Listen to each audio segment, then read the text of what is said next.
¿Ya está? ¿Está ido? Venga, bueno, pues buenas tardes, Juan. Hola. Esta tarde vamos a hablar un poco de la trayectoria de Strungenbank y la manera en que se insertó en los circuitos independientes de la ciudad de Madrid en los años 90. Entonces, si te parece, vamos a empezar hablando de la Escuela Superior de Bellas Artes de Madrid, que es donde comenzaste tu formación. Descríbenos un poco cuál era el ambiente, cómo era la formación que recibíais. Pues yo, decidí empezar Bellas Artes porque era la única opción que tenía, queriendo dedicarme un poco a la pintura o al arte. Empecé a estudiar un año arquitectura, vi que aquello no era lo mío a nivel matemáticas y tal, me interesaba, pero no... Muy técnico. Y lo que me interesaba, que de alguna forma, pues... de entrada no lo había hecho, pero por presión familiar era el arte, ¿no? Y entonces ya me hice el examen de ingreso en Bellas Artes, ¿no? Que en aquella época la Facultad de Bellas Artes no era Facultad de Bellas Artes, sino era la Escuela de San Fernando. Sí. Y había un examen de ingreso y entraban 60 personas por curso. O sea, era una facultad, un sitio muy pequeñito. Con una enseñanza totalmente académica, pero como no había otra cosa, pues claro. Ahí me apunté, ¿no? Y ya el examen la preparación del examen fue casi 8 meses ahí yendo a una academia a tope, y ahí conocí un montón de amigos que luego fuimos yendo juntos. Pues hice el examen y aprobé de milagro, porque había gente que llevaba como 6 años preparándolo, en fin, era hacer una estatua al carboncillo durante 15 días, en plan heavy metal. Y bueno, aprobé y entré. Una vez entrado, pues la verdad que lo que te enseñaban era tremendo, porque era... todo prácticamente aprender carboncillo, tal, todo muy académico, muy clásico, sin ningún estímulo. Los profesores eran bastante flojos. Y bueno, pero bueno, sí había un ambiente en el sentido de que había mucha gente allí que estaba con ganas de hacer cosas, y ahí conocimos un montón de gente, nos conectamos muchos de unas maneras, de otras. Y yo lo dejé en segundo, la facultad, porque aquello no me interesaba para nada, ¿no? El seguir allí 5 años para sacar un título, todo eso, porque era todo como desnudo 1, desnudo 2, desnudo 3, desnudo 4. Claro, sí. Y yo estaba en ese momento con ganas de otro tipo de arte, de otro tipo de historia. Los profesores eran totalmente decimonónicos, como quien dice, y bueno, pues todavía no había aparecido ahí la fotografía, ni había aparecido nada de nada, era medalla, mural y este tipo de cosas, ¿no? ¿Y el sentir general cómo era? O sea, ¿había más gente en tu situación o la gente estaba cómoda con esa formación? Pues en general la gente estaba cómoda con esa educación. Yo había estado en arquitectura, que arquitectura sí que había una asignatura que era análisis de formas, que llevaba un profesor muy bueno y tenía una visión más europea o más de cosas de fuera. Ya había visto ya cosas de la documenta de Kassel, de que existían cosas fuera de la España en ese momento, pues recién acababa el franquismo, que a nivel arte se había cerrado absolutamente en un realismo rancio, y que no quería saber más de eso, ¿no? Entonces veías que había cosas. Yo me acuerdo que empecé a ir a un sitio de la embajada americana que traían revistas de arte de Estados Unidos, y claro, ahí estabas viendo pues el expresionismo abstracto, el pop y todas esas cosas, y aquí estábamos con realismos. El ídolo era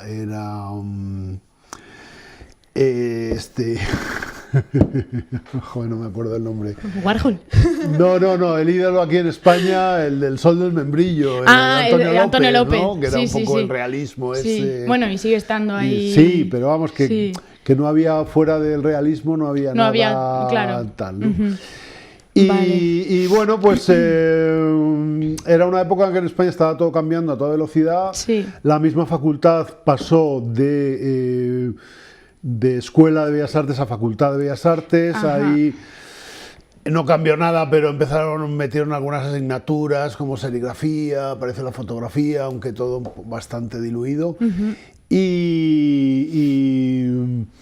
bueno, estaba en ebullición el mundo de la música, ahí empezamos a ir a conciertos en Madrid, que empezaron a venir grupos ingleses, empezamos a conocer a gente del mundo de la música, aparecían también las drogas, en fin, fue un cambio ahí importante que esto de ya todo, ¿no? estamos hablando de que estabais insertos en la movida, ¿no? O sea... Sí, claro, yo empecé Bellas Artes en el 78, 78, 79, 80, que fue un poco cuando los empezó años de la movida. Bueno, cuando empezó, realmente todavía no era la movida, era antes, ¿no? Empezó a haber grupos, sitios de música donde empezaron a haber conciertos, empezó la gente a vestirse de otra manera, pero todo empezó. O sea, te quiero decir, La Luna o el Rocola son muy posteriores, ¿no? Sí. Pero bueno, ahí la verdad sí, nosotros estábamos ahí muy metidos en el ajo ese, sí. Y bueno, yo te quería preguntar precisamente sobre la movida, ¿cuál es tu visión, críticas o aportaciones que pudo hacer la movida en la época? Yo creo que la movida fue un momento espectacular en España porque fue un momento de cambio y de repente fue una apertura a todo y entonces permitió una creatividad que muy pocas veces se consigue, ¿no? Tenía un problema que era la falta de información, entonces claro, se hicieron cosas muy naifs por falta de información. Yo creo que en música hubo grandes cosas, ¿no? En plástica, digamos en pintura, porque en ese momento era pintura, fotografía, pues hubo cosas también, quizá luego lo que pasa es que se ha ordenado, se ha presentado muy mal, o sea, se ha cogido como a gente que no era tan importante como principales y había un montón de gente haciendo cosas alrededor que se les ha dejado un poco de lado y que realmente eran los que realmente innovaron cosas, ¿no? Pero yo creo que había innovaciones, ¿no? Quizá evidentemente pues había un punto ahí de gente que no tenía ni idea de cosas y se ponían a hacer y luego había unos virus que todo el mundo copiaba lo que hacían otros. El hacer por hacer, no, pues hombre, por ejemplo el momento ese que apareció Miquel Barceló y empezó a tener un poco de éxito, pues de repente aparecieron miles de artistas que pintaban como él, entonces claro, pues no es que era, bueno, pues un poco cualquiera que se dedicaba al diseño de repente pintaba unos cuadros y decía a ver si tengo suerte y tal, ¿no? Pero yo creo que se hicieron cosas yo estoy muy contento con mi trabajo de esa época, con el de la gente con la que estaba, con el trabajo de Patricia Gadea, éramos muy amigos de Víctor Coyote, que siguió con la música, él estaba en Bellas Artes, era amigo ahí del tal, bueno, cada uno hizo sus cosas, fuimos evolucionando y bueno, pues ahí está, ¿no? Lo del trabajo de cada uno, ¿no? También fue una época a nivel político, obviamente, estamos hablando ya de la transición, y bueno, en la cultura se notó un montón. Cómo, bueno, se ha hablado mucho, ¿no?, de cómo el PSOE, por ejemplo, instrumentalizó las políticas culturales y empezó a generar un montón de instituciones que se llaman pues buques, ¿no?, o aeropuertos de la cultura, un montón de museos enormes, pero que en realidad no conllevaban un análisis profundo de la cultura que se estaba produciendo en ese momento, ¿no? Entonces yo te quería preguntar si en los 90, ya no te digo ahora, pero en esa época, ¿tú tenías una visión clara de lo que estaba sucediendo? ¿Cómo veías las instituciones que se estaban generando? A ver, es que hay muchas cosas y muchos procesos. Sí. Por un lado, previamente, que a mí no me pilló, había un arte muy político, antifranquista, en los 70, final de la dictadura, tal. Yo, mi generación, ya al principio de los 80, todo eso no nos interesaba, porque ya eso se había cambiado y de repente era como, bueno, eso no es el tema, porque el tema ese ya se ha resuelto, o aparentemente se había resuelto. Y fue una época pues, de alegría, de creatividad, de pasarse de todo y de buscar el más allá y explorar el universo, ¿no? Sí. Luego ya a finales de los 90, un poco cuando empezamos nosotros el grupo Strugenbank, ahí otra vez ya empezamos a ver que, en fin, sí, que la cosa no iba por el camino que debería, en el sentido de que Pues sí, realmente la época de Felipe González, la cosa cultural, pues se quedó en un agua de borrajas todo, ¿no? Sí. Y ahí sí volvimos a tomar una conciencia, o tomamos por primera vez una conciencia política crítica ya en los 90. En los 80 estábamos viviendo la vida, bueno, mirando lo que había afuera, llegando aquí cosas. Yo ahí, claro, en esa época estuvimos, yo y Patricia Gadea estuvimos en Nueva York 3 años. Sí. Bueno, pues estabas en otra. Fue realmente a la vuelta de Nueva York, viendo España como estaba. Había unas cosas muy raras. Por un lado, una cosa como del lujo, por ejemplo, del País, los suplementos dominicales, era todo así como de lujos. Luego había como un ambiente en la calle de poca pasta, pero a la vez había un dineral en coches. En fin, había unas contradicciones muy curiosas. Y ahí ya en los 90, principios de los 90, es cuando ya de repente, bueno, pues no había nada. O sea, la cultura oficial era la cultura oficial y ahí pues no nos interesaba ni tenía nada que ver con nosotros, ni veíamos ningún futuro porque estábamos más centrados en otras cosas, pues esto lo que has dicho tú, de hacer museos, de aparentar que somos muy europeos y todas estas cosas, lo que estamos. Y no había un apoyo, digamos, del trabajo de base del artista, ¿no? Y entonces ahí es donde nosotros decidimos abrir la sala de exposiciones dentro del estudio de Strugenbank con idea de, bueno, pues apoyar a gente que estaba haciendo cosas que no cabían dentro de las galerías, por un lado, que estaban en lo comercial y les interesaban cosas más convencionales, y lo institucional, que evidentemente estaba fuera en otro... vamos, no se enteraban de nada de lo que se estaba haciendo, ni les interesaba, ni nada, ¿no? Me encanta que hayamos llegado a este punto, porque precisamente la siguiente pregunta pues trata de esto. Bueno, de hecho, te quería hacer como un apunte, que desde luego un trabajo que tiene Tere Badía sobre las políticas culturales precisamente ahonda en esto, que dice la política del PSOE fue promocional, pero no productiva, o sea, no se estaba fomentando el desarrollo de un tejido real, cultural, ¿no? Sí, siempre o sea que... era un poco... Yo creo que era mucho ver lo que había fuera y copiarlo. Exacto. Y en cambio no se miraba lo que había dentro, que ahí dices, pues es donde hay que mirar, ¿no? Exacto. Porque... Total. si y bueno, estás... al hilo de esto, pues claro, yo te quería preguntar sobre tu relación, por ejemplo, con la Galería Boades, que bueno, a fin de cuentas era una galería comercial, ¿no? Y sin embargo, pues os ofreció apoyo y de hecho fuisteis a Arco con ella también en su stand. Y bueno, la Galería Boades se llega a ver como una galería cómplice en una época donde no había infraestructuras reales, ¿no?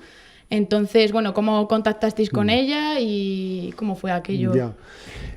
Bueno, es que sí, realmente es que por un lado, bueno, había en Madrid, también en los 70, había unas galerías del régimen, por decirlo de alguna manera, con un tipo de arte convencional. Y muy poco a poco empezaron a aparecer como gotas galerías con otro concepto, ¿no? La Galería Boades fue de las primeras, fueron todos los 70, luego ya los 80 y eso. Y yo entré en contacto con la Galería Boades cuando estaba en primero de Bellas Artes, que fue con unos dibujos allá a enseñárselos, a ver qué les parecían. Entonces les gustaron y me pusieron en contacto con los artistas de la galería y eso.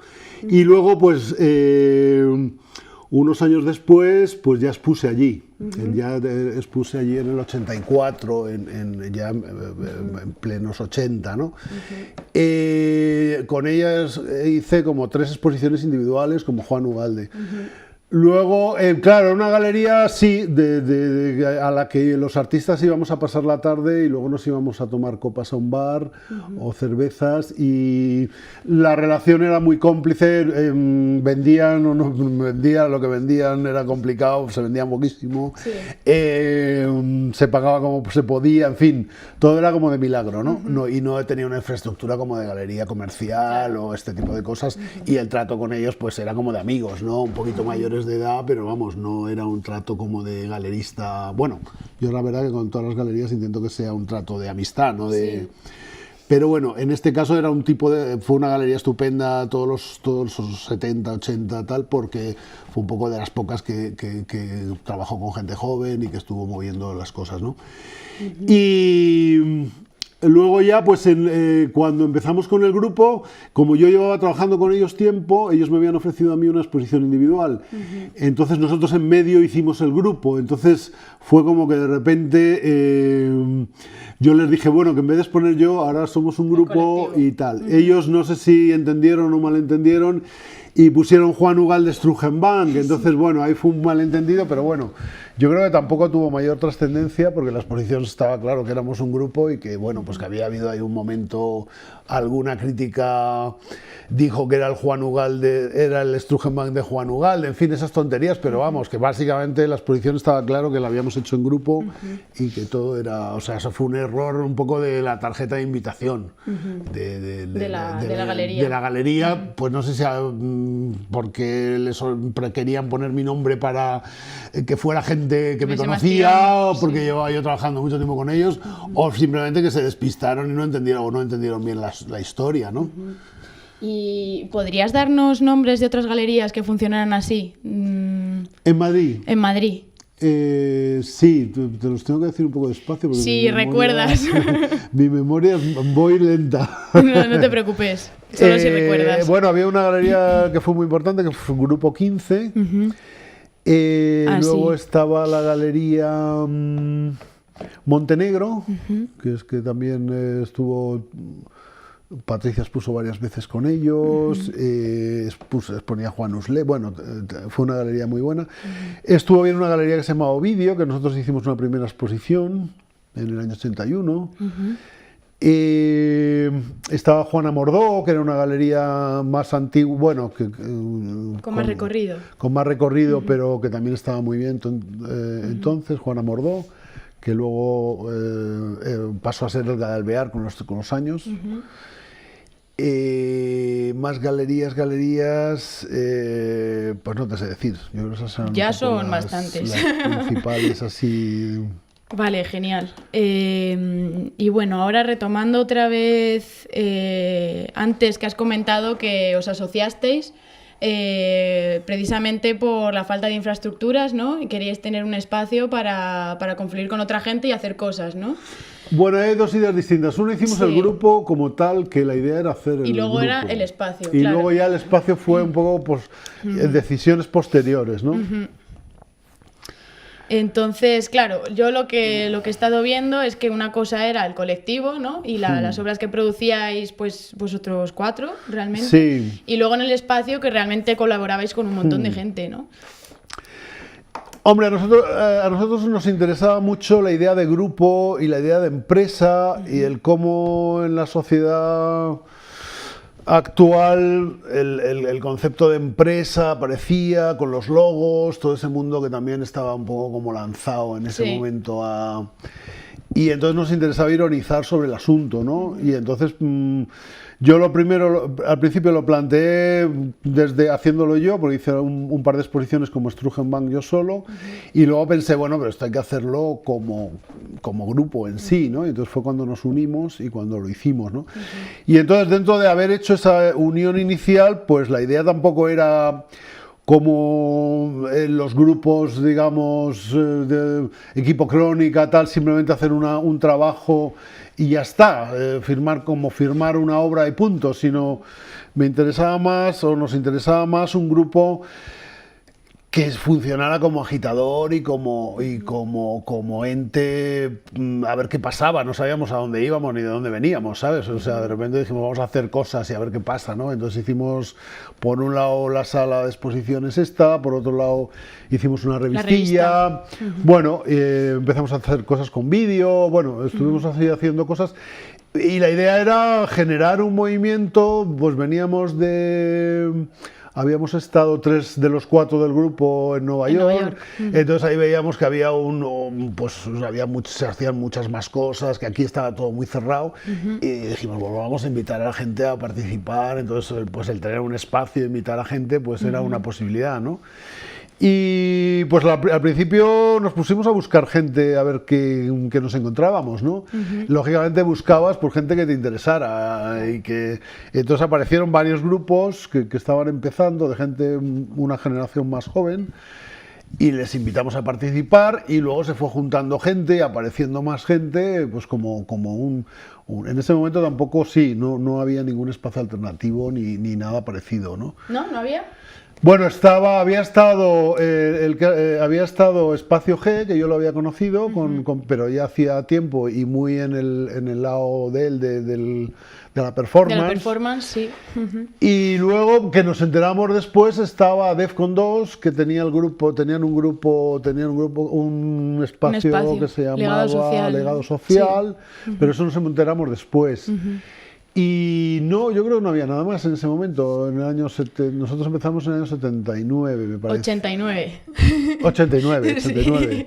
Joder, 89. Vale. En ese momento no había nada más. Luego, esto es muy interesante. Luego apareció ya lo de... Esto de...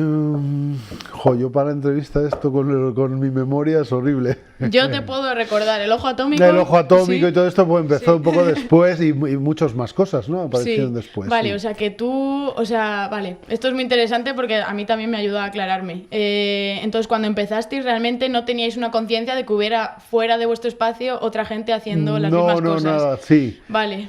Y por otro lado, eso ya te digo, es que estaban con el Guggenheim inaugurando y el Reina Sofía y tal, pero tampoco había Había el Instituto de la Juventud, que a principios de los 80 hizo una cierta labor, a nosotros nos dieron un premio. Allí hicisteis cosas, ¿no?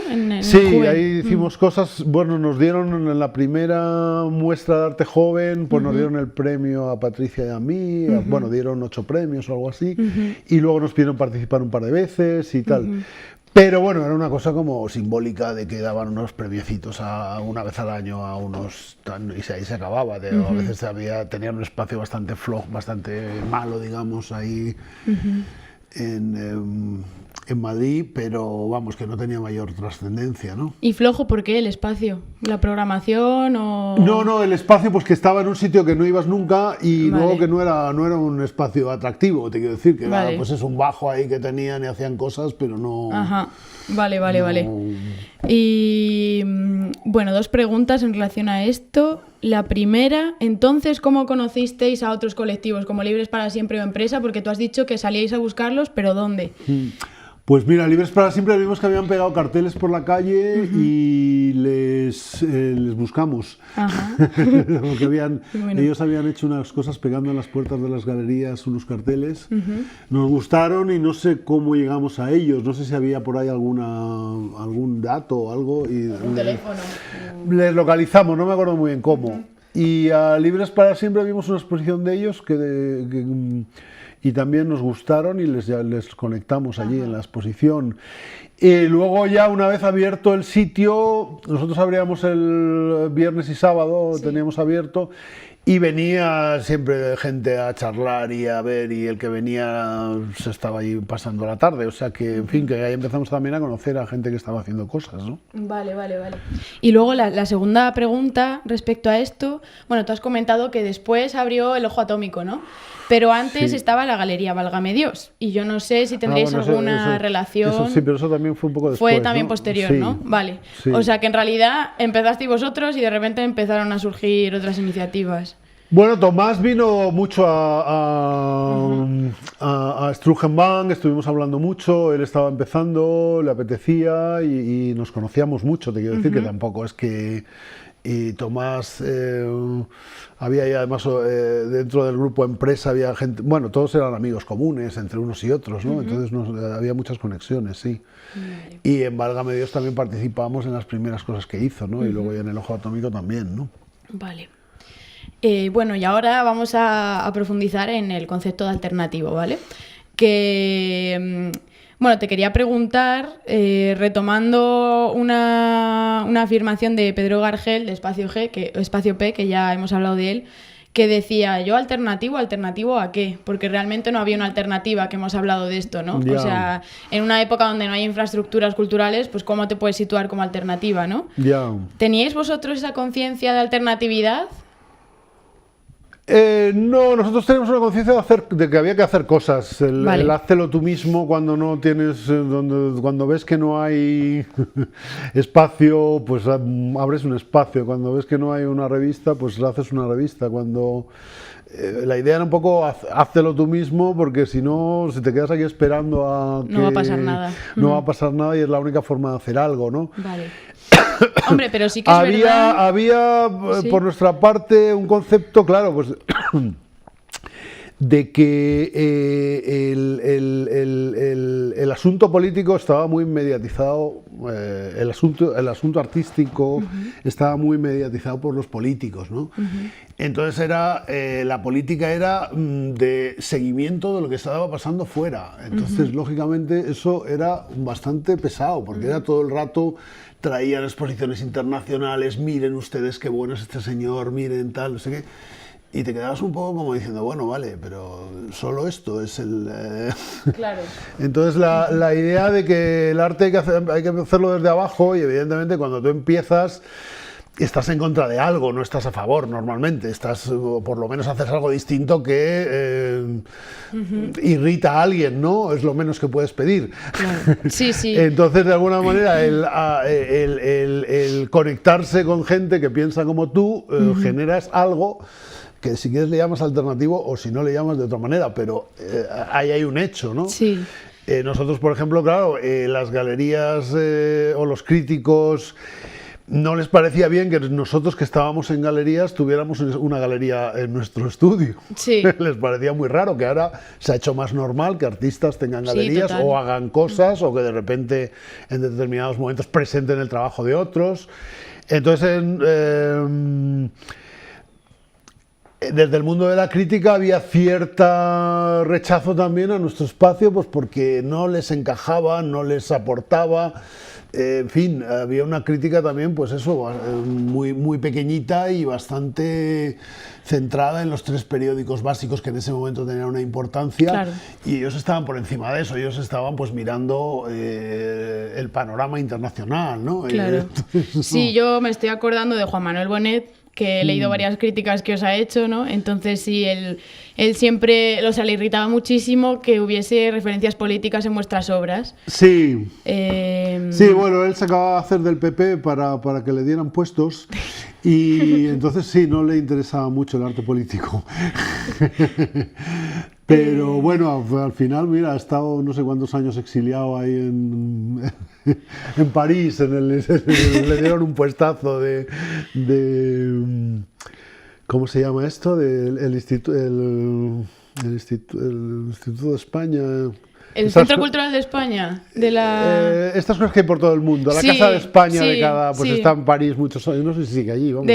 ¿Cómo se llama? Bueno, da igual, no me acuerdo, pero Sí, sí. bueno. Las sucursales. Sí, que había gente con muchos intereses y evidentemente Sí. pues no le interesaba este tipo de cosas, ¿no?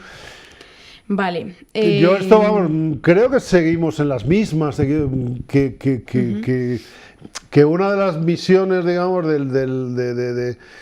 de la política cultural es apoyar lo que empieza a hacer cada generación cuando empieza, y incluso pues apoyar a los críticos que las puedan apoyar, que pueden ser de esa misma generación, o sea, generar un apoyo de la base para que la cosa luego se desarrolle Se y sostenga. y generas cosas nuevas de verdad, porque si no siempre estás mirando lo que se hace fuera, que ya está hecho y que cuando llegas ya se ha acabado, ¿no?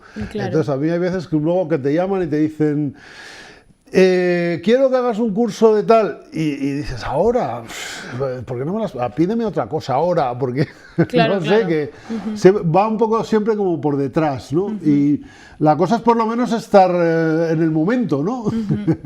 Y esto pues sigue pasando ahora y ha pasado. Sí, totalmente. Desde luego la única forma es apoyar económicamente, pero claro, en cuanto pones bedeles, en cuanto pones funcionarios, en cuanto pones políticos o comisarios en medio que no tienen nada que ver, deja de ser interesante. Entonces, yo creo que la forma es apoyar pues que si tú abres un espacio alternativo, te apoyen un poquito, aunque sea muy poco, para que sigas y que se vaya desarrollando. Habrá cosas que no seguirán adelante y otras que sí, ¿no? Y hay como peldaños, ¿no? Sí, totalmente. Bueno, en realidad me has contestado las 4 preguntas que tenía del vale. tirón, así que vamos a ir ya con la última, donde te quiero pedir que reflexiones sobre el papel que ha podido tener Stroogenbank en la historia de Madrid, incluso de España. Tú ahora mismo, con toda esta perspectiva, ¿sientes que Stroogenbank ha sido pionero en cierto sentido? Pues es que no tengo ni idea. Yo sé que lo hicimos, lo pasamos bien, fue muy importante para nosotros.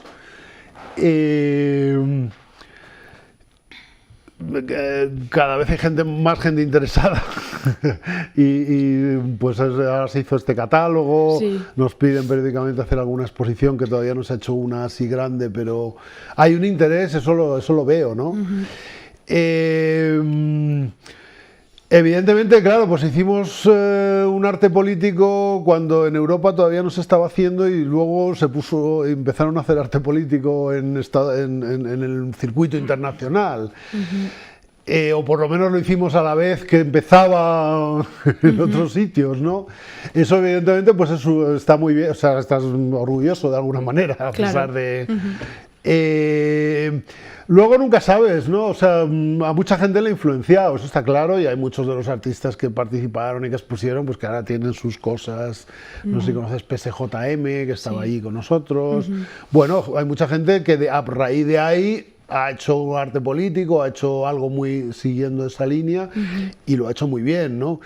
Y luego, bueno, pues yo sé, el tiempo dirá, ¿no? Está recién hecho, ha pasado unos años anteayer, sí.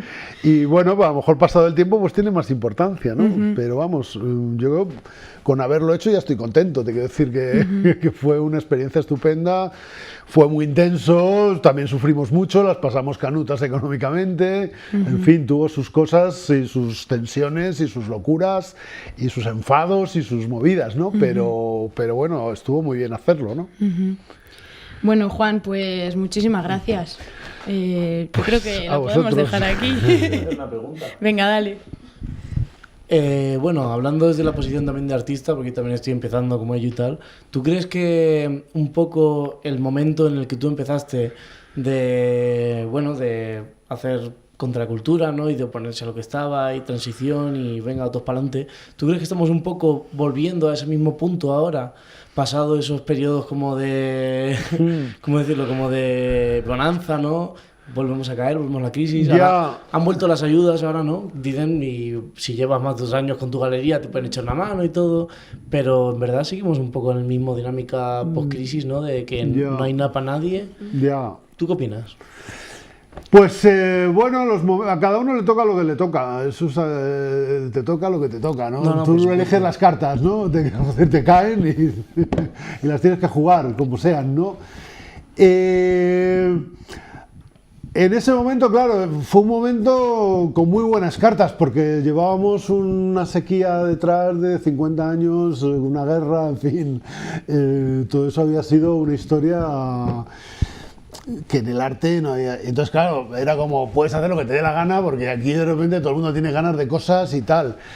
Ahora, de alguna manera, también pasa, ¿no? con otros matices. En ese momento también teníamos una gran ventaja, que yo a veces lo pienso y digo, joder, es que éramos 4 y los 4 estaban, o sea, ahora vas a una escuela, o sea, te quiero decir, por ejemplo, en la facultad esta de Bellas Artes de Madrid éramos 60, ahora en la de Madrid hay 300 o 500 y hay facultades en todas partes en la que cada una hay 500, en fin, es otra dimensión de las cosas,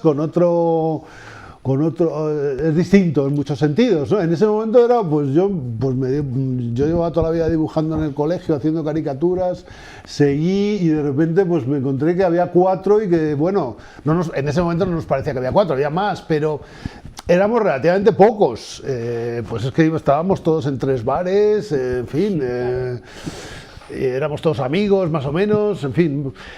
Y ahora el problema es que bueno, todo es a lo bestia, ¿no? Y evidentemente, claro, sí, también hay hay un cambio en el arte muy fuerte que se tiene que notar y Y bueno, pues tanto el cambio tecnológico, el cambio tal, es brutal, mucho más que en ese momento quizá, ¿no? Nosotros empezamos con vídeo, pero todavía no se había hecho vídeo prácticamente, o sea, y empezamos a montar vídeos en los 2000, cuando Struggenbang lo montábamos con 2 aparatos dándole al play y al stop, porque no teníamos ni medios, ni te podías gastar dinero en ir a un sitio de edición de vídeo, que entonces pues, que era la bomba, ¿no? Entonces, bueno, ahora es una cosa mucho más grande, pero también puede haber similitudes, ¿no?